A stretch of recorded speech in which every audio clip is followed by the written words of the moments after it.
আর মাত্র একদিন, তারপরেই রিনার লোয়ার নার্সারির ক্লাসের জার্নিটা শেষ। কি অদ্ভুতভাবেই এই মানুষগুলোকে 1 বছর আগে আমি একদমই চিনতাম না, আর আজ আমি গ্যারান্টি নিয়ে বলতে পারি আমার এই ফিলিংসটা আমার এই সব কটা বন্ধুই শেয়ার করে। সেটা হচ্ছে এদেরকে না দেখলে আমাদের দিনটা ঠিক করে শুরুই হয় না যেন।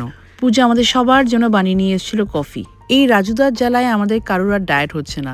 সকাল সকাল কচুরি আর এত সুন্দর আলুর তরকারির গন্ধ যদি আমরা পাই তাহলে কি করে আমরা না খেয়ে থাকি। রেনাদের নতুন সেশন শুরু হওয়ার মাঝখানে একটা বেশ 2 মাসের গ্যাপ, আর এই 2 মাস যে আমরা কি করে কাটাবো সত্যিই জানি না। এখন ভেবেই দুঃখ লাগছে। এই তো মাত্র কদিন আগে স্কুলে ভর্তি করেছিলাম, আর দেখতে দেখতে নাকি 1 বছর হয়ে গেল। ভাবা যায়। যাই হোক, রেনাকে নিয়ে বাড়ি ফিরে দেখলাম যে আমার জন্য একটা গিফট এসছে। আমার এক বন্ধু পাঠিয়েছে। কি যে মজা লাগছিল খুলতে, কারণ গিফট বক্সটা এত অ্যাট্রাকটিভ, কিন্তু খুলে দেখছি যে এত সুন্দর গিফটের মধ্যে একটা কাপ ভেঙে গেছে। আমারই দোষ মোস্ট প্রবাবলি। গিফটটা খুলে খুব মনটা খারাপ হয়ে গেছিল, কিন্তু তারপর চিন্তা করে দেখলাম যে এত সহজে হার মানলে তো চলবে না।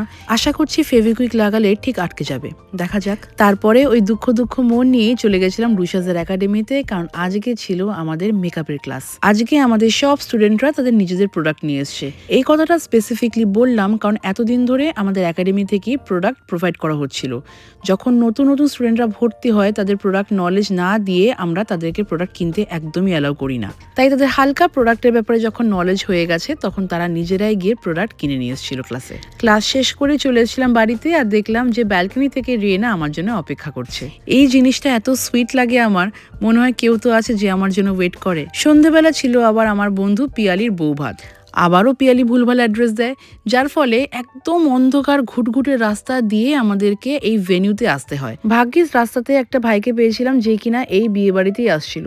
সে আমাদেরকে প্রপারলি গাইড করে নিয়ে এসেছিল। পিয়ালি বলেই দিয়েছিল যে এলাকায় আর একটাও বিয়ে নেই, এইটাই একটা নাকি বিয়ে। আর সত্যিই তাই, চারিদিকটা ঘুটঘুটে অন্ধকার, আর এই বাড়িটার সামনেই ঝলমল করছে আলো। বিয়ে বাড়িতে পৌঁছে গিয়ে দেখলাম যে কনে যাত্রী এখনো এসে পৌঁছায়নি, আমরাই প্রথম। এদিক ওদিক ভালো করে ঘুরে ঘুরে দেখছিলাম। পিয়ালি শ্বশুরবাড়ি পাড়া, পিয়ালি শ্বশুরবাড়ি, এই করতে করতেই কনে যাত্রীও চলে এলো। তারপর আমরা চলে গেলাম স্টার্টার খাওয়ার জায়গায়। প্রথমেই দেখলাম যে ফুচকা বসেছে, তাই কটা ফুচকা মুখে পুরে নিলাম। তারপর একটু চিকেন পকোড়া, ব্যাস। রেনাকে যদিও আমি ডিনার করিয়েই নিয়ে এসেছিলাম, তাই অল্প একটু চিকেন পকোড়াইও খাচ্ছিল, কারণ জানি যে মেন কোর্সের ওর কিছুই হয়তো অ্যাসাচ খাবে না। ফাইনালি নবদম্পতিকে চোখের সামনে দেখতে পেলাম, কারণ এতক্ষণ ওদের ফটোশুট চলছিল। ওদের সাথে একটু ফটো তুলে তারপর ফাইনালি চলে গেছিলাম মেন কোর্সের জায়গায়। আচ্ছা, আমার মতন কে কে আছো যারা বিয়ের বাড়িতে গিয়ে কিছুই খেতে পারো না?